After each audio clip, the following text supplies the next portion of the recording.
আমাকে সবাই চাপ দিচ্ছে, কেউ বলে ভাই শেষ করেন, কেউ বলে চাচা শেষ করেন। আমি তাদেরকে নিশ্চয়তা দিয়ে বলছি, আমার মত আমার আল্লাহ নির্ধারিত সময় থেকে 1 সেকেন্ড আগে হবে না, এবং হায়াত যা দিয়েছেন তার 1 সেকেন্ড আগেও আমি যাব না। অতএব মহান আল্লাহর কাছে আবারও তৌফিক চাই। আপনাদের কাছে যে কষ্ট হয়েছে আপনারা, আমি তো এখানে শান্তিতে বসাছিলাম আর চতুর্দিকে শুধু দৃষ্টি বুলাচ্ছিলাম। কি কষ্ট হচ্ছে আমার ভাইদের। প্রিয় ভাইরা, এই কষ্ট আল্লাহর জন্য। এই কষ্ট কার জন্য? ইনশাআল্লাহ আল্লাহ তাআলা আপনাদেরকে তার উপযুক্ত যা দুনিয়ায় দিবেন, আখিরাতে দিবেন।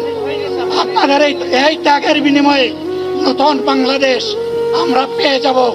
আসুন সেই নতুন বাংলাদেশের জন্য একবার স্লোগান দিয়ে শেষ করি, নারায়ে তাকবীর।